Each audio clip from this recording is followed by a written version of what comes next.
అప్పటికే 3 గంటలైంది. Ravi pen paper పట్టుకుని ఒక్క ముక్క కూడా రాయలేకపోయాడు. ఏం రాయాలి? ఏం రాసినా నచ్చట్లేదు తనకి. రాయడం, పేపర్ చించేయడం. ఇప్పటికే 2 నెలలు దాటిపోయింది. ఇంకో 20 రోజుల్లో ప్రొడ్యూసర్ కి కథ ఇవ్వాలి. ఈ సినిమా కూడా లేకపోతే రోడ్డు మీద పడాల్సిందే. ఇండస్ట్రీకి వచ్చిన కొత్తల్లో వరుస హిట్లతో దూసుకుపోయిన తన జీవితం ఒక్కసారిగా తలక్రిందులైంది. 4 వరుస ఫ్లాపులు. లోన్ తీసుకుని కొనుక్కున్న ఫ్లాటుకి ఈ నెల ఇన్స్టాల్మెంట్ కట్టలేదు. కారు వాడటం మానేసి చాలా రోజులైంది. 2 సంవత్సరాల ఖాళీ తర్వాత వచ్చిన అవకాశం. లో బడ్జెట్లో హారర్, థ్రిల్లర్ సినిమాకి కథ కావాలి అన్నాడు ఒక ప్రొడ్యూసర్. ఇప్పుడదే ట్రెండు నడుస్తుంది. ఇంతకు ముందు అలాంటి కథలు రాసిన అనుభవం లేదు. అయినా డబ్బులు లేక ఒప్పుకున్నాడు రవి. రూమ్ తలుపు పెట్టుకుని రాత్రి పగలు ఆలోచిస్తున్నాడు. అయినా ఏమీ తట్టట్లేదు. అప్పటికీ కొన్ని ఇంగ్లీష్ సినిమాలు, కొరియన్ సినిమాలు చూశాడు. అవి నచ్చలేదు. ఇక ఇంట్లో ఉంటే కుదరదు, ఎక్కడికైనా దూరంగా వెళ్ళాలి కథ వెతుక్కుంటూ అనుకున్నాడు. అనుకున్నదే తనవుగా ట్రైన్లో ఢిల్లీకి బయలుదేరాడు. తన ఫ్రెండ్ మహేష్ అక్కడే జాబ్ చేస్తున్నాడు. ఎప్పుడూ రమ్మని అంటూ ఉంటాడు. సర్ప్రైజ్ ఇద్దామని తనకు చెప్పకుండా బయలుదేరాడు. ట్రైన్లో రకరకాల వ్యక్తులు, కొందరు ఫ్యామిలీతో వస్తే, కొందరు ఒంటరిగా. తన భోగిలో చాలామంది హిందీ మాట్లాడే వారే ఉన్నారు. రవి హిందీ అర్థం చేసుకోగలడు, కానీ మాట్లాడలేడు. రవికి ఊరట ఆనందరావుతో కలిగింది. Anandarao physics professor. ఢిల్లీలో ఉన్న తన కూతురు ఇంటికి వెళ్తున్నాడు. రవి తనను తాను పరిచయం చేసుకున్నాడు. వారు చాలా విషయాలు మాట్లాడుకున్నారు. ఆ మాటల్లోనే తను ఒక హారర్ కమ్ థ్రిల్లర్ స్టోరీ రాయాలనుకుంటున్నానని చెప్పాడు. మీరు ఫిజిక్స్ ప్రొఫెసర్ కాబట్టి అడుగుతున్నా, దెయ్యాలు ఉంటాయా, ఉండవా? కుతూహలంగా అడిగాడు రవి. మన కంటికి కనిపించేవన్నీ 3 డైమెన్షన్లో ఉంటాయి. ఈ విశ్వంలో 11 డైమెన్షన్స్ ఉన్నాయని అంటారు. ఈ లెక్కన దెయ్యాలు 4th డైమెన్షన్లో ఉండొచ్చని నా అభిప్రాయం అన్నాడు ఆనందరావు కళ్ళ జోడు సరిచేసుకుంటూ. అంటే దెయ్యాలు ఉన్నాయని మీరు నమ్ముతారా? ఆశ్చర్యంతో అడిగాడు రవి. నమ్ముతాను. దెయ్యాల గురించి నేను చాలా విన్నాను, కానీ ఎప్పుడూ వాటిని చూడలేదు. నేను కూడా చాలా విన్నాను. అవన్నీ కట్టు కథలు. ఒక ఫిజిక్స్ ప్రొఫెసర్ అయి ఉండి దెయ్యాలను నమ్ముతారా? మూఢ నమ్మకాలను ఖండించాల్సిన మీరు కూడా ఇలాంటివి నమ్మితే ఎలాగండి? రవి కొంచెం అసహనంగా అన్నాడు. నేను ఊరికే నమ్మట్లేదు. నా చిన్నప్పుడు మా అన్నయ్యకి దెయ్యం పట్టి చనిపోయాడు. తర్వాత చాలా మంది దెయ్యాల వల్ల చనిపోయిన వారు నాకు తెలుసు. నాన్సెన్స్. సైన్సు ఎంత అభివృద్ధి చెందిన తర్వాత కూడా ఏదో కారణంతో చనిపోతే అది దెయ్యం వల్లనే అనుకుని మీకు ఫిజిక్స్ చెప్పడానికి కొంచెం కూడా అర్హత లేదు. ఆ జాబుకి రిసైన్ చేసి గుడి ముందు పూల కొట్టు పెట్టుకోండి ఆవేశంతో అన్నాడు రవి. ఆనందరావు ప్రశాంతంగా, సైన్స్ కనుక్కోలేనివి చాలా ఉన్నాయి. వాటిలో ఇది కూడా ఒకటి అన్నాడు. ఓకే, మీ అన్నయ్య దెయ్యం పట్టి చనిపోయాడు అన్నాడు కదా. ఏ కారణంతో దెయ్యం పట్టింది? వాటికి కారణాలు ఉండవు. అవి ఉన్న దారిలో మనకు తెలియకుండా వెళ్ళినా సరే అవి మనకు ఎదురు పడవచ్చు. అప్పుడవి ఏం చేయాలనుకుంటే అవి చేస్తాయి. అదంతా కర్మ ప్రకారం జరుగుతుంది. కొంతమంది 80-90 ఏళ్ల వరకు బ్రతుకుతారు. కొందరు 25 ఏళ్లకే యాక్సిడెంటులో పోతారు. కొందరు రకరకాల రోగాలతో ఆయుష్ తీరకముందే పోతారు. కొందరు పుట్టిన కొన్ని గంటల్లో. ఎందుకు? అదే కర్మ. దాని ప్రకారం చావు ఏ రూపంలోనైనా రావచ్చు. అది దెయ్యం కూడా కావచ్చు. ఆనందరావు తాపీగా చెప్పుకుంటూ పోయాడు. అంటే మన ఆయుష్ తీరితే దెయ్యం కూడా ఒక మీడియంగా మారి ఏ కారణం లేకుండా చంపుతుంది అన్న మాట. Just like accident. ఎగ్జాక్ట్లీ అన్నాడు Anandarao. You are uneducated stupid అన్నాడు రవి కోపంగా. చూడు, దెయ్యాలను చూసామని, వాటితో మాట్లాడామని రకరకాల కథలు వింటూ ఉంటాం. అవి నిజమో కాదో మనదాకా వచ్చేవరకు మనకు తెలీదు. ఫారెన్ కంట్రీస్లో సియాన్స్ అనే ఒక ప్రక్రియ ద్వారా, ఒక మీడియం ద్వారా ఆత్మలతో మాట్లాడుతారు. దీని గురించి నీకేం తెలుసు? చనిపోయిన తర్వాత జీవితం ఎలా ఉంటుందో వాటిని అడిగి తెలుసుకుంటూ ఉంటారు. ఇంకా అక్కడ పారానార్మల్ రీసెర్చ్ సెంటర్లు ఎన్నో ఉన్నాయి. వీటి గురించి ఇంటర్నెట్లో వెతికినా దొరుకుతుంది అన్నాడు ఆనందరావు. ఇంటర్నెట్లోనా? ఎగతాళిగా నవ్వాడు రవి. కరెక్టే. ఇంటర్నెట్లో దొరికే ఫోటోలు వీడియోలు 99% ఫేక్ ఉంటాయని నేను కూడా ఒప్పుకుంటా. కానీ నిజానికి 1% ఉన్నా చాలు కదా మన నమ్మకాలను మార్చుకోవడానికి, సంజాయిషి ఇస్తున్నట్టుగా అన్నాడు ఆనందరావు. ఆ 1% కూడా ఫేక్ అని ఏదో ఒక రోజు తెలిసిపోతుందిలే మాస్టారు, వెటకారంగా అన్నాడు రవి. సరే, నేను చెప్పింది అంతా ట్రాష్ అనుకో, కానీ నువ్వు రాసే సినిమా కథకి ఇది పనికొస్తుంది అనుకుంటున్నా. ఎందుకంటే సినిమాకి లాజిక్ అవసరం లేదు కదా అన్నాడు ఆనందరావు తాపీగా. ఓకే, మీరు చెప్పిన వాటిని యూజ్ చేసుకుని ఒక మంచి హారర్ స్టోరీ రాయొచ్చు. బట్ సయాన్స్ తో సహా మీరు చెప్పినవేమీ నేను నమ్మను, కేవలం సినిమాలో మాత్రమే ఉపయోగిస్తాను అన్నాడు రవి వెనక్కి వాలుతూ. ఓకే, నీ ఇష్టం. అనుభవమే నమ్మకాలను సృష్టిస్తుంది. అప్పటి వరకు అభిప్రాయాలు మాత్రమే ఉంటాయి. ఎనీవే, నాకు నిద్ర వస్తుంది అంటూ బెడ్ సరిచేసుకుని పడుకున్నాడు ఆనందరావు. రవి కూడా పై బెడ్ ఎక్కి పడుకున్నాడే కాని రవి మెదడులో రకరకాల ఆలోచనలు. ఏం రాయాలి అని ఆలోచిస్తూ ఉన్నాడు. 2 గంటలు గడిచింది. ఎంతసేపటికి నిద్ర రాకపోవడంతో కిందికి దిగాడు. ఆనందరావుతో సహా అందరూ పడుకుని ఉన్నారు. జేబులో తడిమి చూసుకున్నాడు. సిగరెట్లు అయిపోయాయి. తిండి లేకుండా రోజంతా ఉండగలడు, కానీ సిగరెట్ లేకుండా గంట కూడా ఉండలేడు. ఇందాక స్టేషన్లో తీసుకోనందుకు తనను తానే తిట్టుకున్నాడు. నిద్రరాక డోర్ దగ్గరికి వెళ్లి నిల్చున్నాడు. చల్లని గాలి రివ్వున తాకుతుంది. అలాగే బయట చీకట్లోకి చూస్తూ నిల్చున్నాడు. ఏం గురు, నిద్ర పట్టట్లేదా అని వినిపించడంతో వెనక్కి తిరిగాడు. ఒక 5.5 అడుగుల వ్యక్తి మాసిన బట్టలతో, చెదిరిన జుట్టుతో కూలీ పని చేసుకునే వాడిలా ఉన్నాడు. నాకు కూడా నిద్ర పట్టడం లేదు గురు, అందుకే అటు ఇటూ తిరుగుతున్నా అంటూ జేబులోంచి సిగరెట్ తీసి వెలిగించుకున్నాడు. అతని చేతిలో సిగరెట్ చూడగానే రవికి ప్రాణం లేచి వచ్చినట్టనిపించింది. తను తాగే బ్రాండే. ఎలా అడగాలా అని సంకోచిస్తున్న రవిని చూస్తూ, ఏంటి గురు, సిగరెట్ కావాలా అని జేబులోంచి మరో సిగరెట్ తీసి రవికి ఇచ్చి తనే అగ్గిపుల్లతో వెలిగించాడు. రవికి ప్రాణం లేచి వచ్చినట్టయింది. గుండెల నిండా పొగ పీల్చి తలుపు నుండి బయటికి వదిలాడు. ఎక్కడికి గురు? ఢిల్లీకి. ఏం పని మీద వెళ్తున్నారో? ఏం పని లేదు, ఊరికే ఫ్రెండుని కలవడానికి. మంచిది. ఏం పని చేస్తుంటావు గురు? నేను రైటర్ని. అంటే సినిమాలకు కథలు రాస్తూ ఉంటా.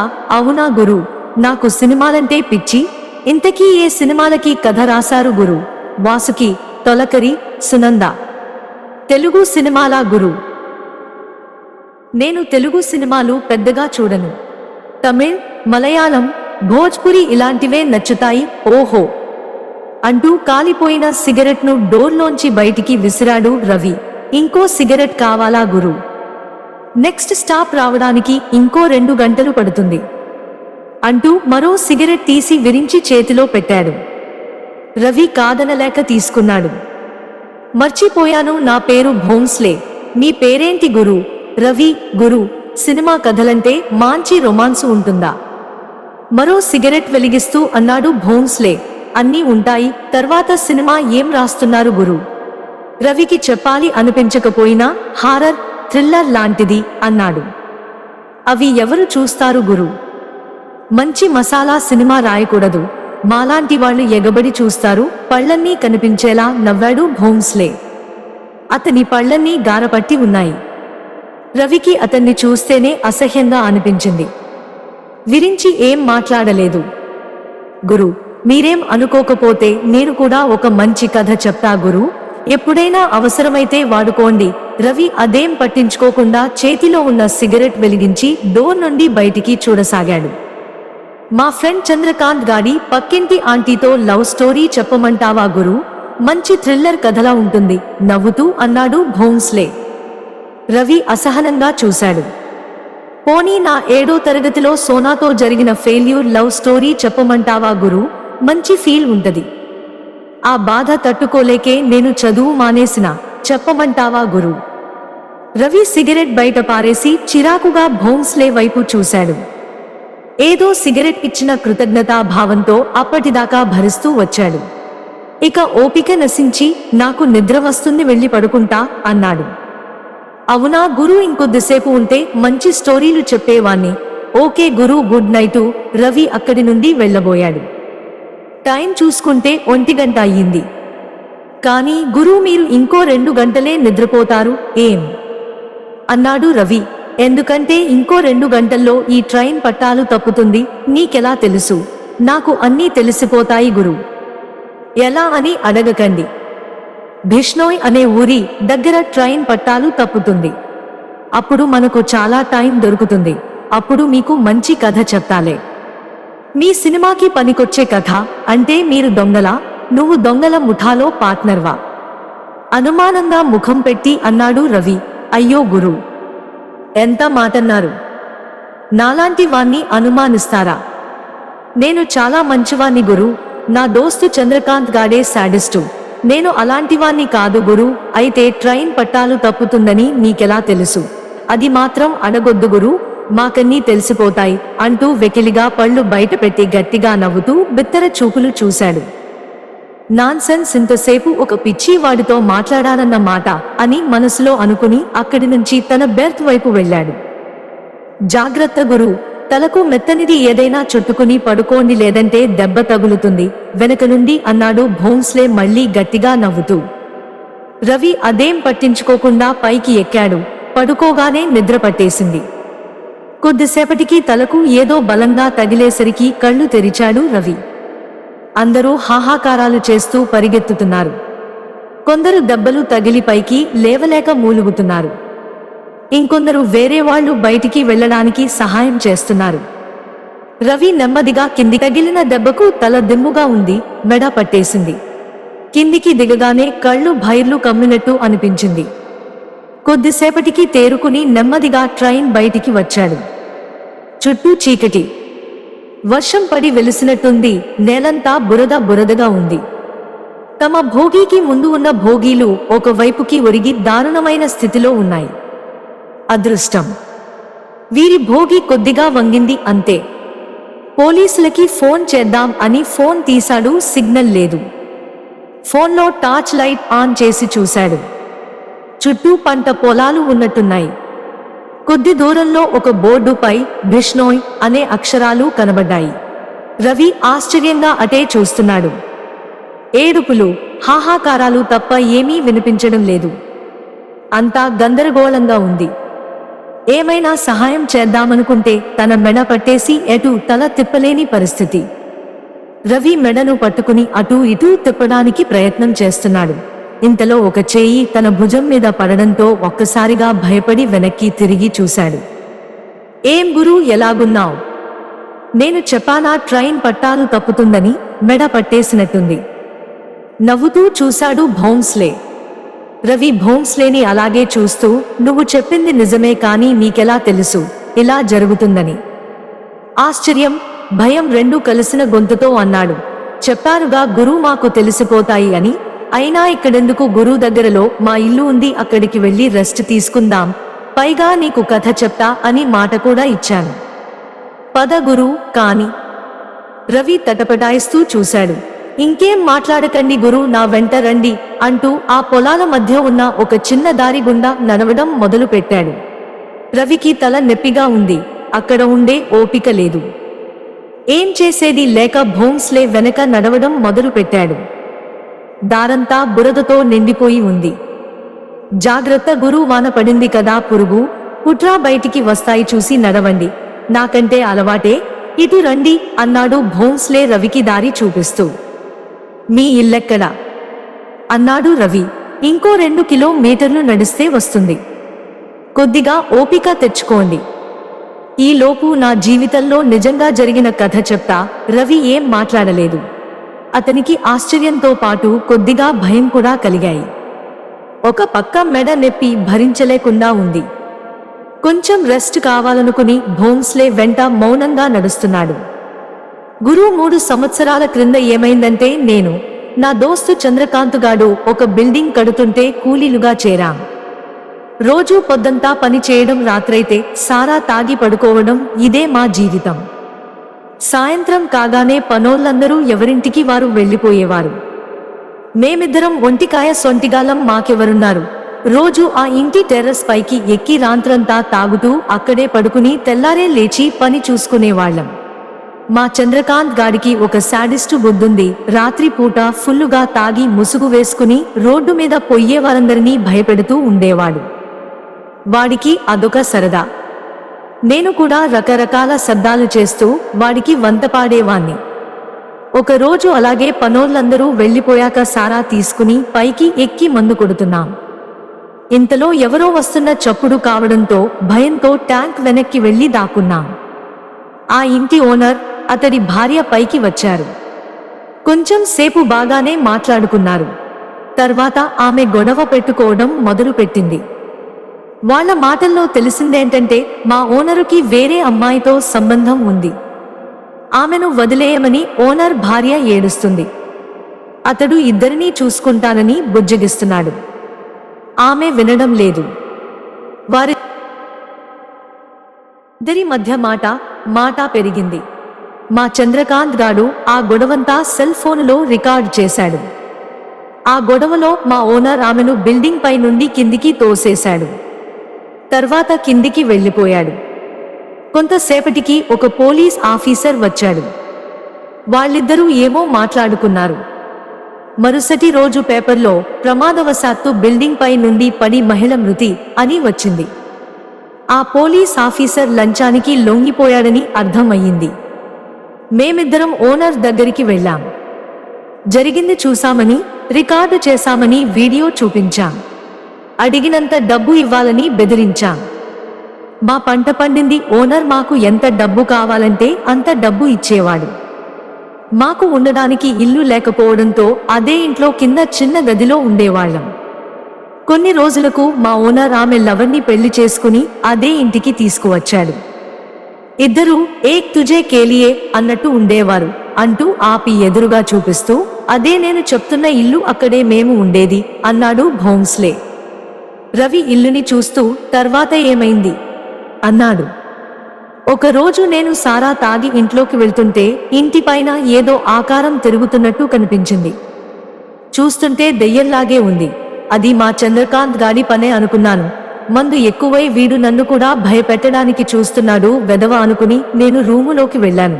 అక్కడ చంద్రకాంత్ గాడు నిద్రపోతూ ఉన్నాడు. నాకు వెన్నులో వణుకు పుట్టింది. వీడు ఇక్కడ ఉంటే బిల్డింగ్ పైన ఉన్నది ఎవరు అనుకుని బయటికి వచ్చి చూసా, అక్కడ ఏమీ లేదు. అదంతా నా భ్రమ అనుకున్నా. మరుసటి రోజు రాత్రి చంద్రకాంత్ గాడు ఫుల్లుగా తాగి పదరా ఎవరినైనా భయపెడదాం అంటూ రోడ్డు మీదికి తీసుకెళ్లాడు. దెయ్యంలా ముసుగు వేసుకుని ఒక చెట్టు పక్కకు నిల్చున్నాడు. రోడ్డు మీద ఒక అమ్మాయి వస్తూ కనిపించింది. నేను సైగ చేశాను. వాడు ముసుగుతో ఆమె ముందుకు దూకాడు. నేను రకరకాల శబ్దాలు చేశాను. ఆ అమ్మాయి అస్సలు భయపడలేదు. నా చావుని మీ జల్సాలకి వాడుకుంటారా? మీరెవ్వరినీ వదిలిపెట్టను అంటూ గాలిలో అమాంతం లేచింది. మాకు తాగిందంతా దిగిపోయింది. పై ప్రాణాలు పైనే పోయాయి. వెనక్కి తిరగకుండా ఇంటికి పరిగెత్తాం. రాత్రంతా వణుకుతూ కూర్చున్నాం అంటూ భోంస్లే కళ్ళు పెద్దవి చేసి చూశాడు. అంటే చనిపోయిన అమ్మాయి దెయ్యం అయ్యిందన్న మాట. ఇలాంటి సొల్లు చెప్తే నేను నమ్ముతాను అనుకున్నావా? సిగరెట్ వెలిగిస్తూ అన్నాడు రవి. సొల్లు కాదు గురు, నిజం ఒట్టు. ఆ తర్వాత చాలాసార్లు ఆ దెయ్యం మాకు కనిపించింది. అదే విషయం మా ఓనరుకి చెప్పాం. అతను నమ్మలేదు. కొన్ని రోజులకు మా ఓనరుకు సాయం చేసిన పోలీసు బిల్డింగ్ మీది నుండి దూకి ఆత్మహత్య చేసుకున్నాడు. జీవితంలో ఏ బాధ లేనివాడు ఎందుకు ఆత్మహత్య చేసుకున్నాడో మా ఓనరుకు అర్థం కాలేదు. కానీ మాకు తెలుసు అది దెయ్యం పనే అని. అదే విషయం అతనికి చెప్పామైనా కూడా నమ్మలేదు. పోయే కాలం వస్తే అంతేగా గురు అన్నాడు కాలిపోయిన సిగరెట్ పక్కకు పడేస్తూ భోంస్లే. ఓహో, రివెంజ్ స్టోరీ అన్నమాట. తెలుగు సినిమాకి పనికి వస్తుందిలే. చెప్పు. కానీ నిజంగా జరిగింది అని మాత్రం కలరివ్వకు, పొగ చీకట్లోకి వదులుతూ అన్నాడు రవి. నువ్వు నమ్మినా నమ్మకపోయినా నిజం గురు. ఒట్టు అంటూ తల మీద చెయ్యి వేసుకున్నాడు భోంస్లే. సర్లే, నీ ఒట్టు కోసమైనా నమ్ముతానులే. తర్వాత ఏమైందో చెప్పు ఎగతాళిగా అన్నాడు రవి. తర్వాత కొత్తగా వచ్చిన అమ్మగారికి కూడా ఆ దెయ్యం కనిపించి భయపెట్టేది. దీంతో ఆమె ఇంట్లో నుండి వెళ్లిపోతానని ఓనర్ని బతిమిలాడింది. ఆయన అవన్నీ పిచ్చి పిచ్చి నమ్మకాలని కొట్టిపడేశాడు. ఓనర్కి తెలియకుండా అమ్మగారితో కలిసి రకరకాల పూజలు చేయించాం, బెంగాల్ నుండి మంత్రగాళ్లను తెచ్చి హోమాలు చేయించాం. ఆ దెయ్యం వెళ్ళిపోయుండదే, అలా వెళ్తే స్టోరీ ఆగిపోతుందిగా అన్నాడు రవి వెటకారంగా. అవును గురు, వెళ్ళిపోలేదు సరికదా, అప్పటి నుండి తన ప్రతాపం చూపించేది. రాత్రిపూట ఇల్లంతా ఒక్కసారిగా మంచు కురిసినంత చల్లగా అయిపోయేది, అంతలోనే నిప్పులు కురిసినంత వేడిగా అయిపోయేది. మా ఓనర్కి ఏం జరుగుతుందో అర్థం కాకపోయేది. ఇంట్లో దయ్యం ఉందని ఎంత చెప్పినా వినేవాడు కాదు. దీంతో మాకు చిరాకు వేసి ఇంట్లో నుండి వెళ్ళిపోవాలని నిర్ణయించుకున్నాం. నేను, చంద్రకాంత్ గాడు ముల్లే సర్దుకుని రైల్వే స్టేషన్ వైపు వెళ్తున్నాం. ఇంతలో అదే ఆకారం గాలిలో తేలుతూ మా ముందుకు వచ్చింది. మేము భయపడిపోయి పరుగెత్తాం. తను రకరకాల శబ్దాలు చేస్తూ వెంబడిస్తూనే ఉంది. ఆ శబ్దాలు అచ్చం నేను చేసినట్టే ఉన్నాయి. రైలు పట్టాల మీద పరిగెత్తుతున్న మా కాళ్ళు పట్టాల్లో ఇరుక్కున్నాయి. ఎంత బయటికి లాగినా రాలేదు. ఇంతలో ట్రైన్ వచ్చి ఇద్దరినీ నుజ్జు చేసి వెళ్ళిపోయింది. ఆ తర్వాత ఏమైందో నాకు తెలీదు. రవి ఒక్కసారిగా ఆశ్చర్యపోయాడు. కాని ఇంతలోనే తేరుకుని, భలే జోకులేస్తున్నావ్, అంటే నువ్వు చచ్చిపోయావా అన్నాడు. అవును గురు, నేను చచ్చిపోయి చాలా రోజులైంది. అంటే నేను దెయ్యంతో మాట్లాడుతున్నానన్న మాట.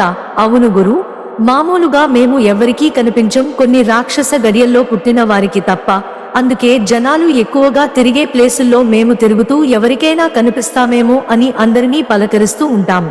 అదృష్టం బాగుండి ఈ రోజు మీరు కనిపించారు. అయితే నేను రాక్షస గడియల్లో పుట్టాను అంటావు. చావు మూడినప్పుడే మీలాంటి వారు మాకు కనిపిస్తారు. మాకు కనిపించిన తర్వాత బ్రతకడం అసాధ్యం, అవునా? నేను జనాల్ని భయపెట్టే కథ చెప్పమంటే నువ్వు నన్ను భయపెట్టడానికి ప్రయత్నిస్తున్నావా? కథ చెప్పింది చాలేగాని మీ ఇంటికి పద, నిజం చెప్తే ఎవ్వరూ నమ్మరు గురు.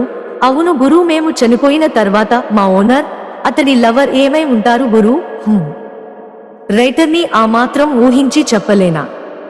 కానీ ఈ స్టోరీకి ఇది మాత్రం సరిపోదు, ఇంకా చాలా కలపాలి. స్టోరీ కాదు నిజం అని చెప్తే నమ్మరేంటి గురు? నేను నిజంగా నిజమే చెప్తున్నా ఒట్టు. మళ్ళీ తల మీద చెయ్యి వేసుకున్నాడు భౌంస్లే. సర్లే నమ్ముతాలే, ఇంతకీ ఇంట్లో ఎవరెవరు ఉంటారు? నవ్వుతూ అన్నాడు రవి. నువ్వింకా నమ్మినట్టు లేదు గురు. ఆ ఇంట్లో ఇంకెవరు ఉంటారు గురు? నేను చంద్రకాంతుగాడు. వాడు దెయ్యంలా మారిన తర్వాత ఇంకా శాడిస్టులా తయారయ్యాడు గురు. మేము ఎలా చనిపోయామో అలాగే భయపెట్టి మనుషుల్ని చంపుతున్నాడు.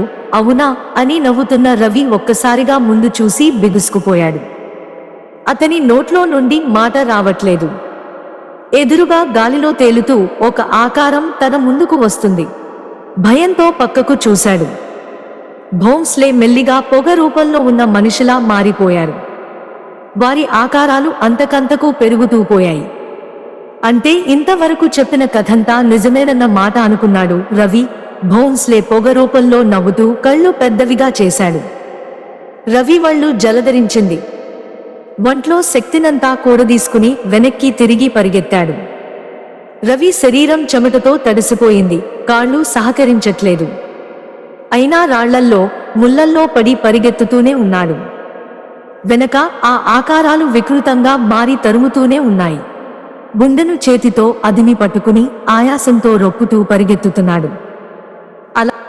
అలా పరిగెత్తుతూ తనకు తెలియకుండానే రైలు పట్టాల పైకి ఎక్కాడు. ఇంతలో అతని కాలు పట్టాల్లో ఇరుక్కుంది. పెద్ద శబ్దం చేసుకుంటూ రైలు వస్తుంది. పక్కన ఆ ఆకారాలు గాలిలో పల్టీలు కొడుతున్నాయి. రైలు దగ్గరికి వస్తున్న కొద్దీ శరీరంలో నరాలు చిట్లిపోతున్నాయేమో అన్నంతగా భయపడుతున్నాడు. రవి ఎంత లాగిన కాలు బయటికి రావడం లేదు. ఇంతలో పెద్దగా హారన్ కొడుతూ ట్రైన్ తన మీదికి దూసుకువచ్చేసింది. గట్టిగా అరుస్తూ లేచి కూర్చున్నాడు రవి. చుట్టూ చూశాడు. పైన ఫ్యాన్ తిరుగుతుంది. ఆనందరావు అంకుల్ ఫోన్లో గేమ్ ఆడుతున్నాడు. మిగతా వారంతా పడుకుని ఉన్నారు. ట్రైన్ హారన్ కొడుతూ ఆగిపోయింది. ఇదంతా కల అనుకుని ఊపిరి పీల్చుకున్నాడు రవి. నుదిటికి పట్టిన చెమటను తుడుచుకుంటూ కిందికి దిగాడు. ఏంటోయ్ రవి, ఏదో పీడకల కన్నట్టున్నావు అన్నాడు ఆనందరావు ఫోన్ పక్కన పెడుతూ. అవును అంకుల్, ఏదో పీడకల. ఏమిటోనయ్యా, నాకు నిద్ర పట్టడం లేదు, అందుకే ఫోన్లో గేమ్ ఆడుకుంటున్నా. బాగా భయపడిపోయినట్టున్నావ్, వెళ్ళి ముఖం కడుక్కునిరా పో, ఫ్లాస్కులో కాఫీ ఉంది తాగుదువుగాని అన్నాడు ఆనందరావు. రవి అలాగే అంటూ తల ఊపుతూ ఫ్రెష్ అప్ అవడానికి వెళ్ళాడు. తలుపు దగ్గర నవ్వుతూ నిల్చుని ఉన్నాడు భోంస్లే. భోంస్లేని చూడగానే కొంచెం భయం వేసినా అదంతా కల అని గుర్తుకురాగానే తనలో తాను నవ్వుకున్నాడు రవి. ఏం గురు, నిద్ర బాగా పట్టిందా అన్నాడు. ఏం నిద్రనో ఏమో, నువ్వు ట్రైన్ పట్టాలు తప్పుతుంది అని సరదాకి అన్న మాట కలలా వచ్చి రాత్రంతా నన్ను భయపెట్టింది. చూడు ఒళ్లంతా చెమటతో ఎలా తడిసిపోయిందో అన్నాడు రవి షర్టు దులుపుకుంటూ. ఏదో సరదాకి చెప్పాను గురు, నిన్ను ఆట పట్టిద్దామని. ఇంతకీ మా ఓనర్, వాడి ప్రియురాలు ఏమయ్యారో ఎప్పుడు చెప్తావు గురు అన్నాడు భోంస్లే నవ్వుతూ. భోంస్లే అన్న మాటకి రవి ఆశ్చర్యపోయి అలాగే చూస్తూ ఉండిపోయాడు. శరీరంలో ఏ కదలికా లేదు. ఎవరితోనయ్యా మాట్లాడుతున్నావ్ అంటూ ఆనందరావు రవి భుజం మీద చెయ్యి వేశాడు. ఎదురుగా ఎవరో ఉన్నట్టు తల ఊపాడు రవి. అక్కడ ఎవరూ లేరు కదయ్యా, నీలో నువ్వు మాట్లాడుకుంటూ ఉంటే ఏంటో చూద్దామని వచ్చా అన్నాడు ఆనందరావు. రవి భోంస్లేనే చూస్తూ ఉన్నాడు. భోంస్లే మెల్లిగా గాలిలో కలిసిపోయాడు. ఇంకో 10 నిమిషాల్లో బిష్నోయ్ దాటుతాం, ఎవరో ఫోన్లో మాట్లాడుతున్నారు. ఇది నిజామా, ఇంకా కలలోనే ఉన్నానా అన్న భ్రమలో నోట మాట రాక అలాగే నిల్చుండిపోయాడు రవి. ట్రైన్లో ప్రతి ఒక్కరూ పడుకుని ఉన్నారు. చీకట్లో ట్రైన్ హారన్ కొడుతూ ముందుకు దూసుకుపోతుంది.